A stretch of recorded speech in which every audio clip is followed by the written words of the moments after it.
क्या Iran Israel और America के सामने झुक जाएगा और सीज फायर के लिए राजी हो जाएगा?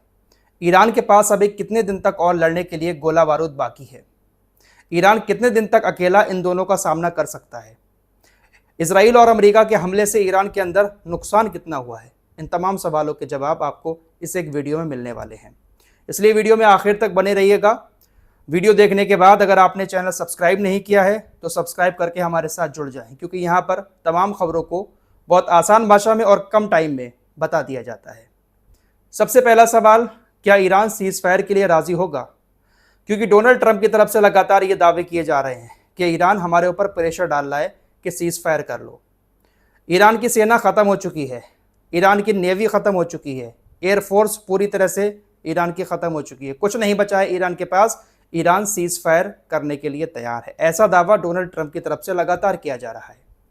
इसी तरह के सवाल जब ईरान के विदेश मंत्री अब्बास अरागची से पूछे गए तो उन्होंने एनबीसी न्यूज़ को बताया कि देखिए, सीज फायर का तो कोई सवाल ही नहीं उठता है। सीज फायर की अपील इजराइल और अमेरिका की तरफ से की गई है, लेकिन हम सीज फायर के लिए राज़ी नहीं हो रहे हैं। हम इस जंग का पूरी तरह से खात्मा चाहते हैं और हमेशा के लिए इस जंग को ख़त्म करना चाहते हैं, और उस मकाम पर जब तक हम नहीं पहुंचेंगे, हम अपने लोगों के लिए, उनको बचाने के लिए इस जंग को लड़ते रहेंगे। यहां से एक बात क्लियर हो जाती है कि कुछ भी हो जाए, ईरान इन लोगों के सामने झुकेगा नहीं, सीज फायर नहीं करेगा, बल्कि अपने हमलों को और तेज करेगा। आईआरजीसी ने रात ऐलान किया है कि हमारे हमले अब आने वाले दिनों में और ज्यादा तेज होंगे। फार्स न्यूज एजेंसी के मुताबिक आईआरजीसी ने इस बात का ऐलान कर दिया है कि अब आने वाले दिनों में अभी तक हमारे जो ड्रोन अटैक हो रहे थे, अब 20% और ज्यादा ड्रोन अटैक बढ़ाए जाएंगे। साथ ही साथ जो मिसाइल अटैक हैं उसको 100% बढ़ाया जाएगा। यानी अभी तक ईरान अगर 100 ड्रोन छोड़ रहा था तो अब 120 ड्रोन छोड़ेगा, और मिसाइल अगर 100 छोड़ रहा था तो अब 200 छोड़ेगा। मिसाइल को 100% बढ़ाया जाएगा और ड्रोन को 20% बढ़ाया जाएगा। अटैक बढ़ा दिए जाएंगे। रात आईआरजीसी की तरफ से यह ऐलान कर दिया गया है। साथ ही साथ आईआरजीसी ने एक नई रणनीति बनाई है। वो नई रणनीति ये है कि अभी तक मिडिल ईस्ट में हम सिर्फ अमेरिका के सैन्य ठिकानों को निशाना बना रहे थे, लेकिन अब हर उस संपत्ति को निशाना बनाएंगे जो अमेरिका और इजराइल की है। मिसाल के तौर पर मिडिल ईस्ट में जैसे इराक में अमेरिका की तेल की कंपनियां हैं, अमेरिका की तेल की कंपनियां मिडिल ईस्ट के अंदर जो भी हैं उनको अब ईरान निशाना बना सकता है। अमेरिका की एम्बेसी को निशाना बना सकता है। तमाम खाड़ी देशों में जो एम्बेसीज हैं उसको निशाना बनाया जाएगा।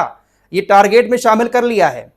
रात ईरान की तरफ से ये ऐलान कर दिए गए हैं, हर उस संपत्ति को निशाना बनाया जाएगा, चाहे वो किसी भी देश में हो जिसका लिंक अमेरिका और इजराइल से है। तो अभी तक सिर्फ सैन्य ठिकानों पर अड्डे हो रहे थे इन खाड़ी देशों में, लेकिन अब हर चीज पर हमले होंगे। तो यहां से दोनों और बातें क्लियर हो जाती हैं कि ईरान के पास हथियारों की भी कमी नहीं है, इसीलिए अपने हमलों को और बढ़ाने की बात कही है। साथ ही साथ ईरान अकेला इनसे लड़ेगा, कोई देश इनके साथ हो ना हो, ईरान इन सबसे अकेला लड़ेगा और तमाम देशों पर अमेरिका इजराइल की संपत्ति को नुकसान पहुंचाएगा। ईरान अकेला है, कोई भी देश ईरान के साथ नहीं है। सिर्फ हिजबुल्लाह एक संगठन है जो ईरान की तरफ से हमले कर रहा है इजराइल के ऊपर।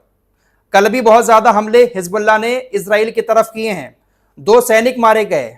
इजराइल की तरफ से बताया गया कि पूरा दिन हमले होते रहे, रॉकेटों की बारिश होती रही हिजबुल्लाह की तरफ से, इंटरसेप्टर मिसाइलें उनको इंटरसेप्ट करके मारती रही। तो नुकसान उधर हिजबुल्लाह भी इनकी मिसाइलों को करवा रहा है। 2 सैनिकों की मौत इजराइल ने कंफर्म कर दी है कि हिजबुल्लाह ने उनको मार दिया।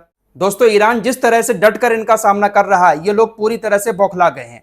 और अब इस तरह की झूठी झूठी बातें इजराइल की तरफ से ईरान के खिलाफ अरब वर्ल्ड को लेकर फैलाई जा रही हैं, ताकि अरब दुनिया जो है पूरी वो ईरान के खिलाफ हो जाए। साथ ही साथ ईरान के लोगों को भी लगातार अमेरिका और इजराइल की तरफ से बहकाने की कोशिशें की जा रही हैं कि कैसे भी करके ये जनता अपनी आईआरजीसी और सरकार के खिलाफ सड़कों पर उतर आए। इनका प्लान यही था दोस्तों कि हम अयतुल्लाह खामनेई को मार देंगे, फिर जनता को भड़काकर सड़कों पर उतार देंगे। आईआरजीसी के खिलाफ जब जनता सड़कों पर उतरेगी तो हमें और मौका मिल जाएगा, लोगों को मारने का भी और आईआरजीसी को कमजोर करने का भी। ये लोग लगातार कोशिशें कर रहे हैं। सेंटकॉम की तरफ से ईरान की जनता से कहा गया कि देखिए, आपकी जो सेना है वो आबादी वाले इलाकों में बैठकर हमारे ऊपर मिसाइलें दाग रही है। आपकी जो आईआरजीसी है उसने मिसाइलों को घनी आबादी में आपके बीच ले जाकर रखा हुआ है और वहीं से हमारे ऊपर हमले किए जा रहे हैं। इससे आपको भी नुकसान हो सकता है। अमेरिकी सेंट्रल कमांड जो मिडिल ईस्ट में है उसकी तरफ से यह बात ईरानी जनता से कही गई है, ताकि ईरानी जनता अपनी IRGC के खिलाफ हो जाए। अमेरिकी सेंट्रल कमांड ने कहा कि हम आपको टारगेट नहीं कर रहे हैं, आपकी सेना वहां पर मौजूद है तो मजबूरन हमें वहां पर टारगेट करना पड़ेगा, उसमें आपकी जान भी जा सकती है। तो इस तरह से अमेरिकी ईरानियों को डराने की कोशिश कर रहे हैं। नेतन्याहू ने भी ईरानियों को डराने की कोशिश की। नेतन्याहू ने ईरानी लोगों को संबोधित करते हुए कहा कि आपका फ्यूचर आपके हाथ में है, हम ऐसे रास्ते पैदा करेंगे कि आप अपना फ्यूचर अपने हाथ में लेकर आगे चलेंगे। आपको तो अभी गुलामी की जंजीरों में इन लोगों ने जकड़ रखा है, आजाद होने का टाइम है, आप हमारा साथ दें, हम आपकी हमेशा मदद करेंगे और मिलकर एक दूसरे के साथ रहेंगे। दुनिया देखेगी ईरान और इजराइल की दोस्ती एक बार फिर से होगी। आप अपने शासन के खिलाफ खड़े हों, अपने आप को आजाद करें। हम आपके ऊपर जो हमले कर रहे हैं, हमारा मकसद ये नहीं है कि आप यहां से भाग जाएं, हम यहां पर सिर्फ शांति चाहते हैं और आपको आजादी दिलाना चाहते हैं। आप हमारा साथ दीजिए। ये शांति चाह रहे हैं जनाब, ईरान के लोगों को मार रहे हैं, उनके घरों को तोड़ रहे हैं, ये शांति की बात कर रहे हैं। परमाणु बम के नाम पर जिस तरह से ये लोग हमले कर रहे हैं, कह सकते हैं कि ये आतंकी हमले हैं। युद्ध के नियमों को तोड़कर पीने वाले पानी की सुविधाओं पर हमले किए जा रहे हैं ताकि लोग पानी ना पी सकें। तेल पर हमले किए जा रहे हैं। स्कूल, कॉलेज, धार्मिक स्थल कुछ नहीं छोड़ा है अमेरिका इजराइल ने। ईरान के अंदर भी सबको निशाना बनाया है। ईरानी रेड क्रिसेंट की तरफ से पूरे आंकड़े जारी किए गए हैं। अमेरिका और इजराइल के हमलों में 7 दिनों के अंदर 9,669 बड़ी बड़ी नागरिक इमारतें तबाह हो चुकी हैं जहां पर लोग रह रहे थे। 5,535 सिंगल घर जो बने हुए थे वो पूरी तरह से तबाह हो गए। 65 स्कूल तबाह हो गए। 14 हॉस्पिटल ईरान के अंदर अमेरिका और इजराइल ने पूरी तरह से खत्म कर दिए। ये शांति की बात कर रहे हैं ईरानी लोगों से। इसी तरह से ये लोग जनता को बहकाते हैं, इसी तरह के स्टेटमेंट जारी करके कि आपके बीच में हैं आपके सैनिक। अरे अगर सैनिक वहां पर हैं भी तो देश उनका है, जनता उनकी है। उनके बीच में रहकर अगर करेंगे भी हमले तो इनके ऊपर क्या जोर पड़ता है।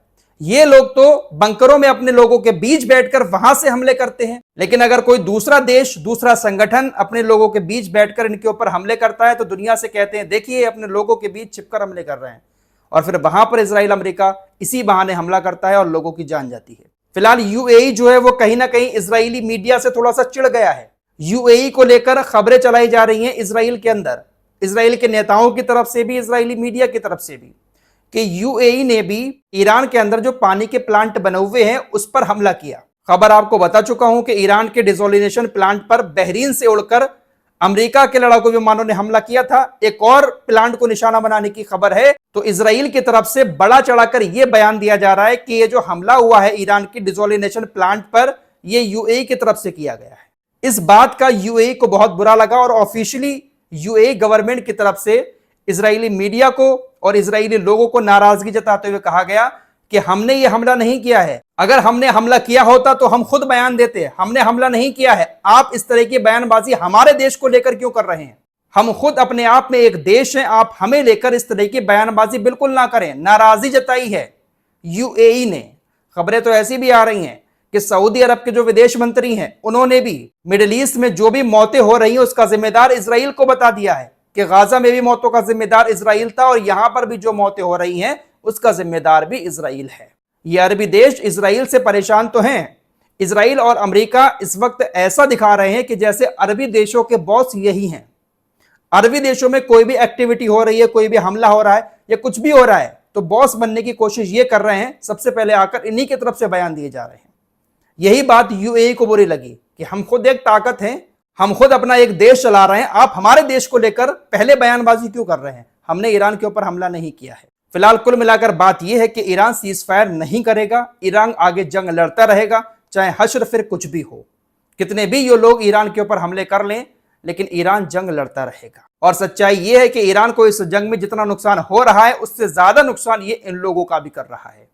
ईरान एक देश अपनी जगह पर बैठा हुआ है, वो लड़ रहा है, लेकिन अमेरिका इतनी दूर से आकर मिडिल ईस्ट में लड़ रहा है। अमेरिका के लिए ज्यादा दिक्कतें हैं और देखना अगर ऐसे ही ईरान टिका रहा तो बहुत जल्द अमेरिका मिडिल ईस्ट से भागेगा। इस रिपोर्ट में इतना ही। कुछ और खबरों के साथ फिर हाजिर होऊंगा।